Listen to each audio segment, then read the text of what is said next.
with a grateful heart, give thanks to the Holy One. Give thanks because He's given Jesus Christ, His Son. Give thanks with a grateful heart. Give thanks to the Holy One. Give thanks because He's given Jesus Christ, His Son. And now let the weak say, I am strong. Let the poor say, I am rich, because of what the Lord has done for us. And now let the weak say, I am strong. Let the poor say, I am rich, because of what the Lord has done for us. Give thanks, give thanks, give thanks.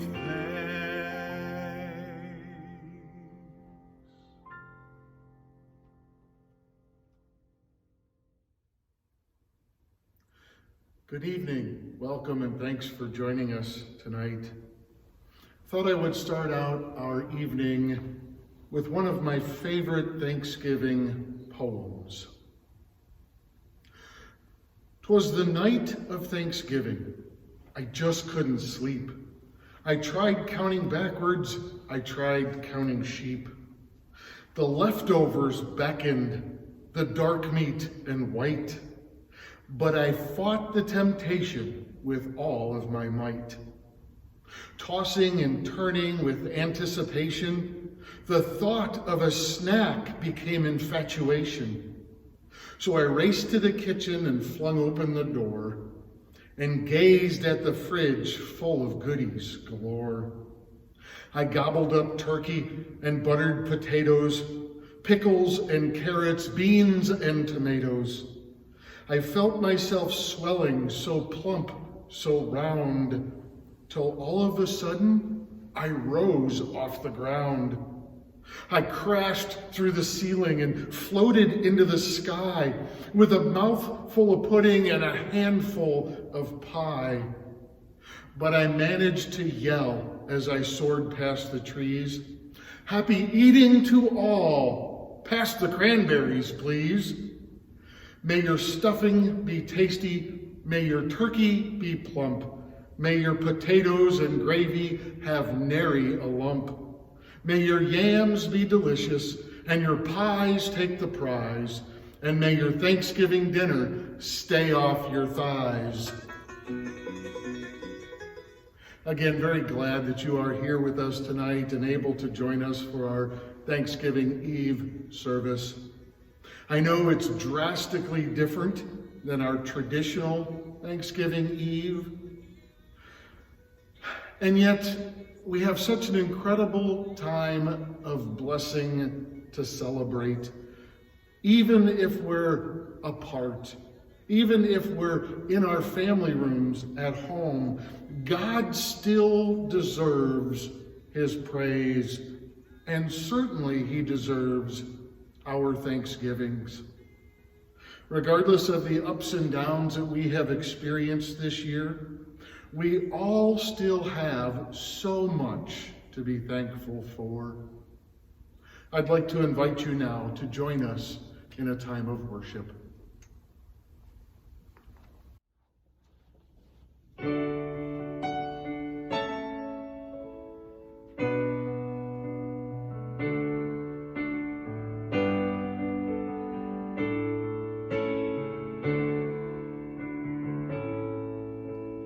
As the deer panteth for the water, so my soul longeth after thee. You alone are my heart's desire, and I long to worship thee. You alone are my strength, my shield. To you alone may my spirit yield. You alone are my heart's desire, and I long to worship thee. I want you more than gold or silver, only you can satisfy. You alone are the real true giver and the apple of my eye. You alone are my strength, my shield. To you alone may my spirit yield. You alone are my heart's desire, and I long to worship thee. You alone are my strength, my shield. To you alone may my spirit yield. You alone are my heart's desire, and I long to worship thee.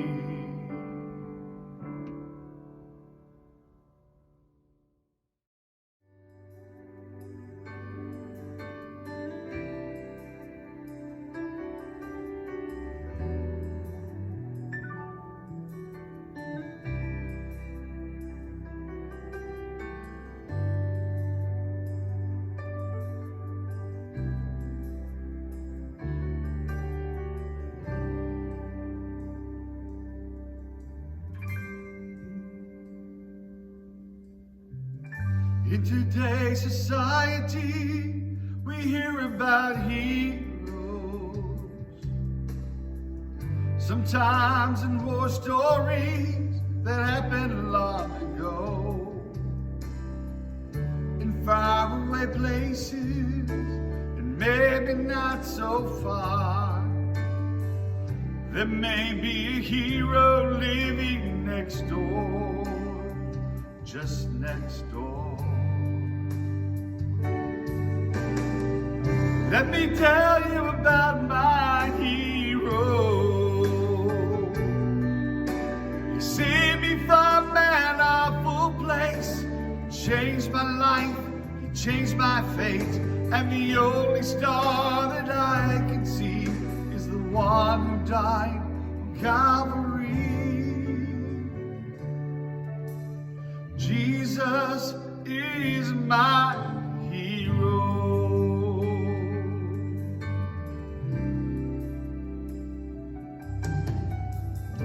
Movie stars are the ones to have as heroes, I'm told. Living in the bright lights with the faces known.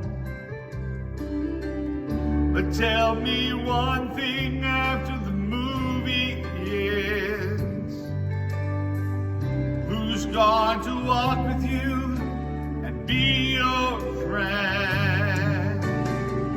Jesus is your hero. He'll save you from an awful place. He'll change your life, he'll change your fate, and the only star that you will see is the one who died on Calvary. Jesus is your hero.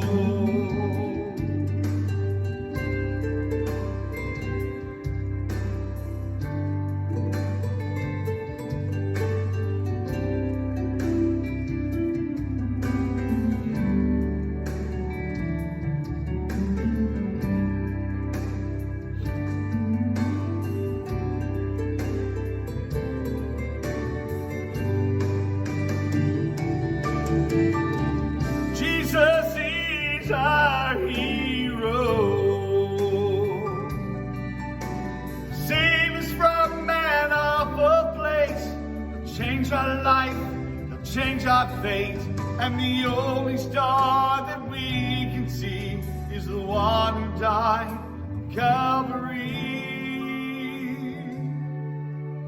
Jesus is the hero. Jesus is my hero.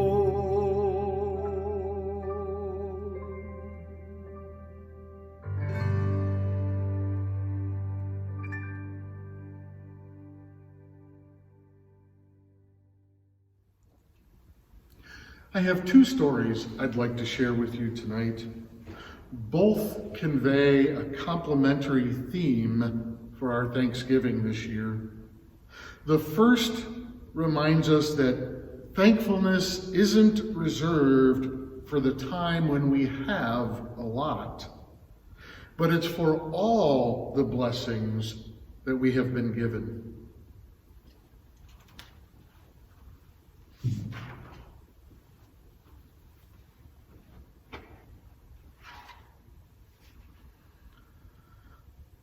Mary looked out the schoolhouse window.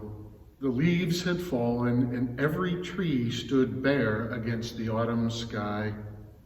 The little black stove kept the room warm and cozy. Most days Mary was happy her family had come to live in America, but not today. She felt lonely and missed her best friend Elizabeth back in Ireland. Mary's father was thankful to have his job shoveling coal, even though it was such hard work. Now Mary and her family had a little bit of food in the cupboard and enough wood to keep them warm. When the bell rang, Mary gathered her books and started for home.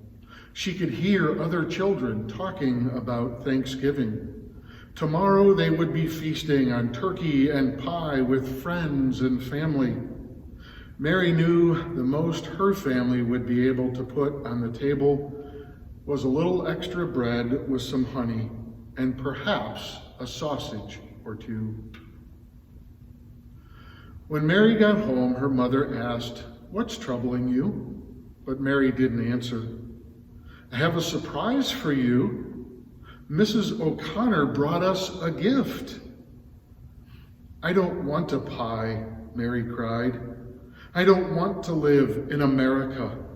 We don't have turkey. We don't have friends. There's nothing to be thankful about." Mary felt a pinch in her heart when she looked up and saw her father standing in the doorway. Before Mary could apologize, her father spoke.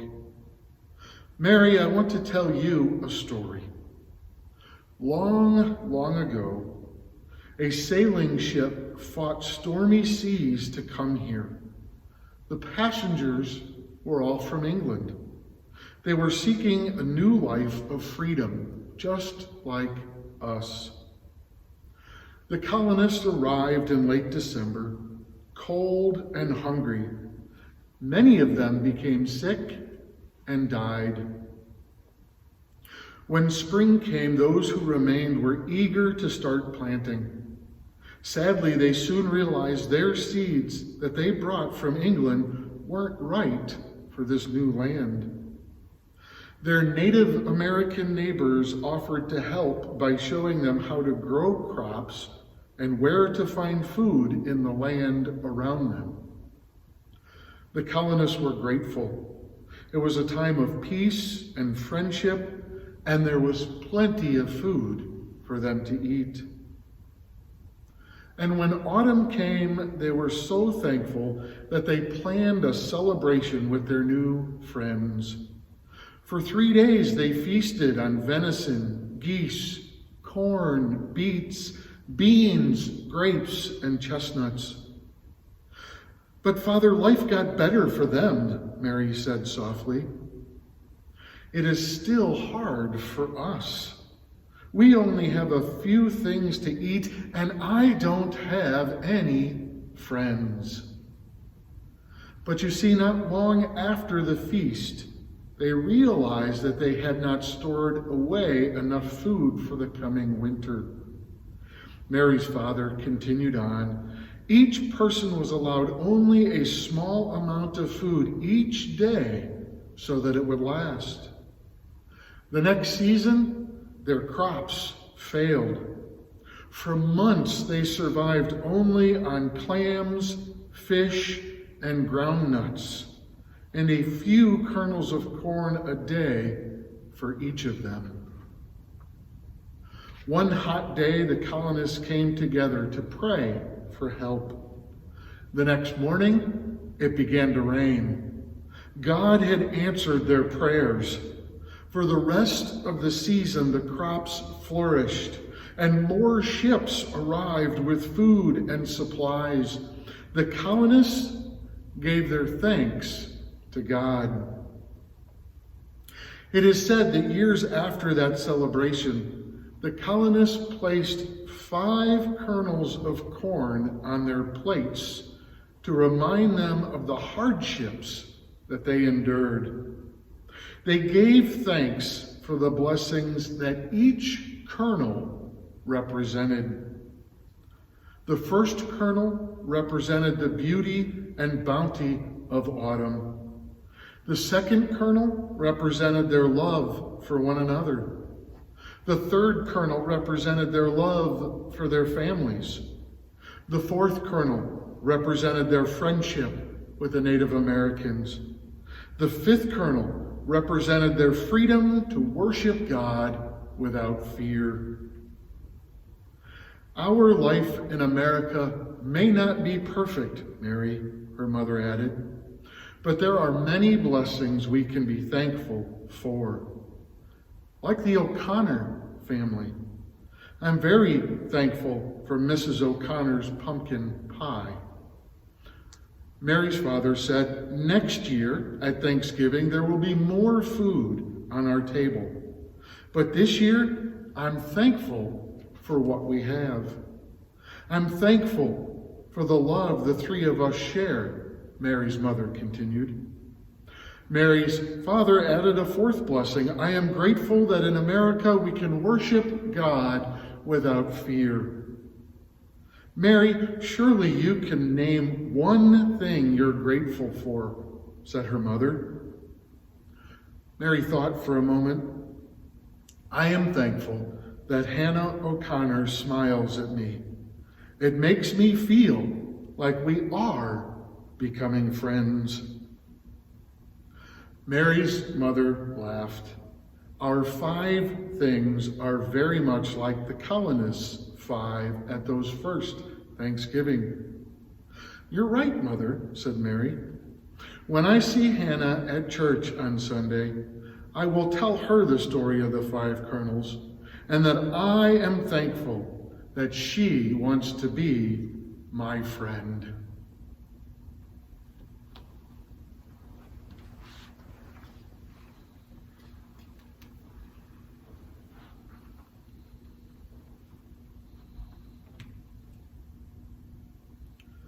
Perhaps each of us should put 5 kernels of corn on our tables tomorrow, or 5 of something else if you don't have any corn. Let those 5 pieces remind us of every blessing that we have been given. The second story I have to share for you this evening is one that talks about remembering the blessings and passing them on to others.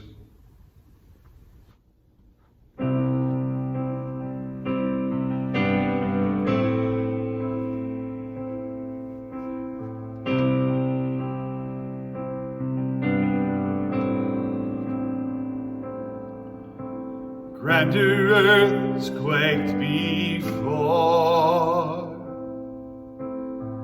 moved by the sound of his voice. Seas that are shaken and stirred, can be calmed and broken for my regard. Through it all, my eyes are on you. Through it all, it is well. Through it all, my eyes are on you, and it is well with me.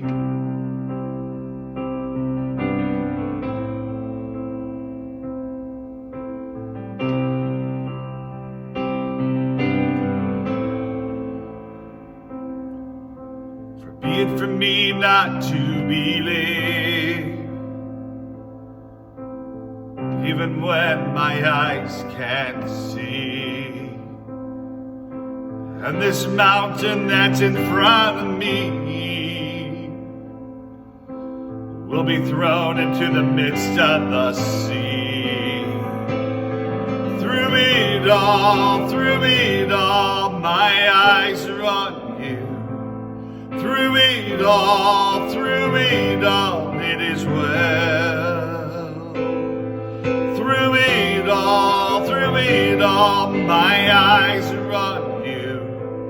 It is well. It is well.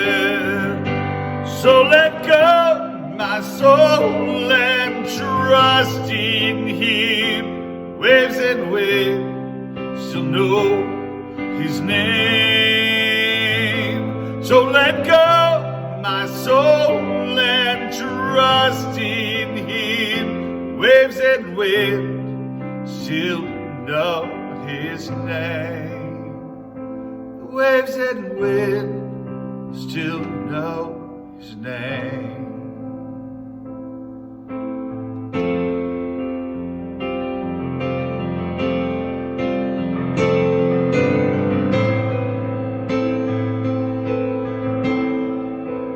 It is well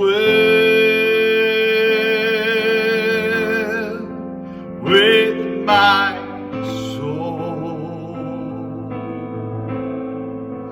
It is well with my soul. It is well with my soul. It is well, it is well with my soul. It is well, it is well with my soul.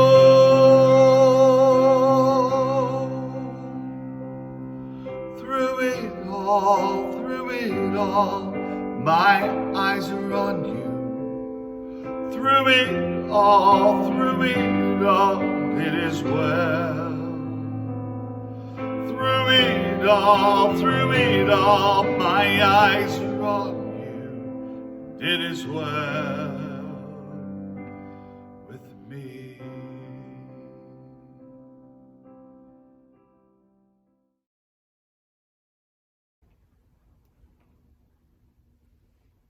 The second story I want to share with you is about a minister and his wife. At Thanksgiving, do we remember to thank God for those who have blessed our lives? Do we put into action 1 John 4:11, which says, "Dear friends, since God so loved us, we ought to love one another." We moved to a small town years ago where my husband was assigned to minister. While unpacking one day, the phone rang. A lady from the local school said that my name had been given as a possible mentor. I told her I would think about it and I would call her back. I came up with all the reasons I couldn't do this. But then a thought entered my mind. Connie, do you remember all the people people who have taken the time to bless your life over the years? I knew that thought was from God. Certainly it was not from me. I was too busy being selfish at the time. Faces of family, friends, teachers, and co-workers crossed my mind. Each had sacrificed to help a shy little girl find her way. I was thankful for these people and how they blessed my life. Could I do any less for someone else? I was still hesitant, but called the school and agreed to be a mentor. I was nervous about the first meeting. I was shown to Sarah's classroom and introduced to her. We went down the hall to a room and spent some time there together. I sensed this was going to be a long hour. Nothing prepared me for what happened that day. I thought, questions. Wasn't that how you got information from others? Ask questions. Tell me about your family. No response. What is your favorite subject? No response. Do you have any favorite foods? No response. There was not even a faint shrug of her shoulders. All my fears that I would fail at this came rushing in all at once. How could I help a child when she wouldn't even speak to me? I prayed about this over the next week, and I decided to give it a little bit more time. I went back, and over the next several weeks, the scene was repeated. I asked questions. She sat in silence. Then one week, something a little bit different happened. I asked Sarah another question, and she looked right at me and said, "You ask too many questions." After recovering from the shock of hearing her speak, I told her to get me to stop asking questions. She needed to start talking. From that time on, we began to make progress in our relationship. We celebrated such things as improved grades and the fact that she was becoming more assertive in expressing herself. I was thrilled to watch her blossom, and I hoped that one day we might even get to talk about Christianity. Sarah then surprised me one day. She greeted me and said, "Can I call you on the phone sometime?" I was pleased that she felt so safe with me, and I agreed that she could call me once a week. The staff at the school, they couldn't believe she was willing to call me and share herself with me so freely. After numerous phone calls, Sarah had mentioned that she was going to a church near where she had lived. In one of her last phone calls to me, she said, "I went forward at church and accepted Christ last Sunday and was baptized." What a joyous announcement that was for me to hear. Now, I haven't heard from Sarah in quite some time, but she is always on my heart and always in my prayers. I often reflect on the fact that I almost said no to Sarah. It grieves me to think that I thought my agenda was more important. Philippians 2:3-4 says, "Do nothing out of selfish ambition or vain conceit, but in humility consider others better than yourselves. Each of you should look not only to your own interests, but also to the interests of others." Have you been a blessing to others? And have others been a blessing to you? If you've experienced blessings like I have, then please pass on those blessings. We are given the opportunity every day to bless others in our lives and to pass on those blessings that we have received. I encourage you this Thanksgiving to be different. Let's make our primary focus this year, while we're sitting around the table or gathered with our families, let our focus be on others and how we might be a blessing to them.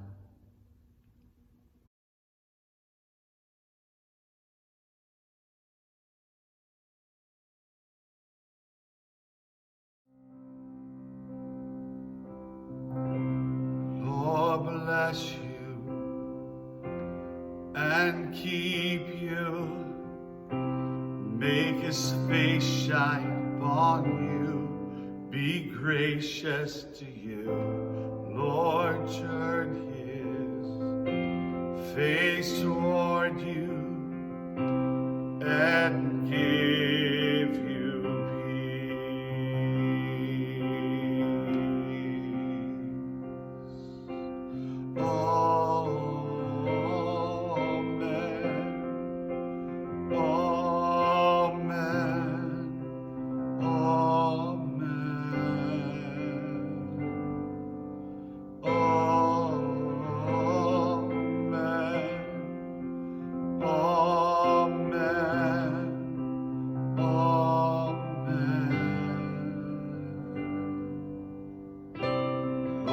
Bless you and keep you.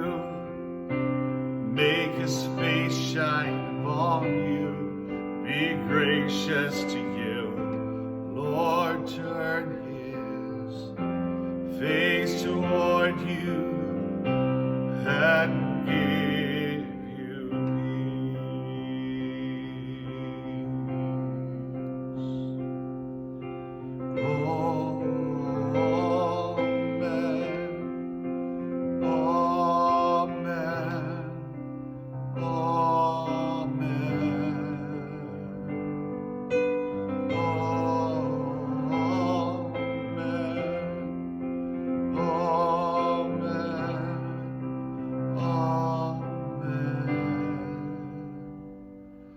May his favor be upon you and 1,000 generations, and your family, and the children, and their children, the children. May his favor be upon you and 1,000 generations, and your family, your children, and their children, the children. May his presence go before you and behind you and beside you, all around you, within you.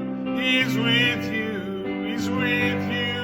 May his presence go before you and behind you and beside you, all around you, within you. He's with you, he's with you. In the morning, in the evening, in your coming, you're going, and you're weeping, and rejoicing. He's for you, he's for you, he's for you, he's for you, he's for you, he's for you, he's for you, he's for you, he's for you.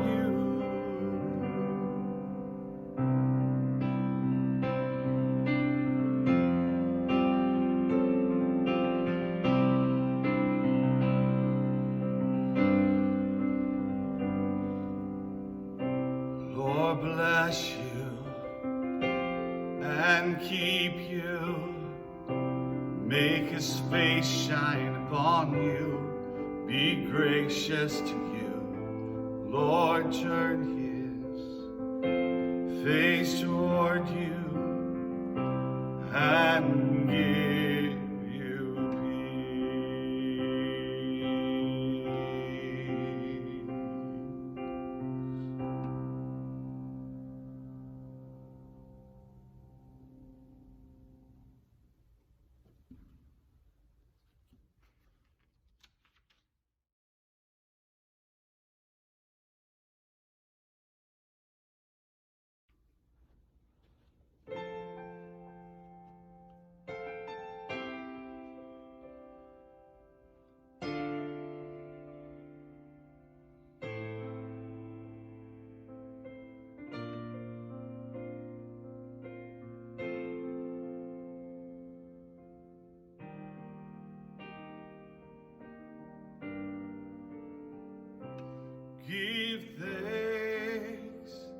with a grateful heart, give thanks to the Holy One.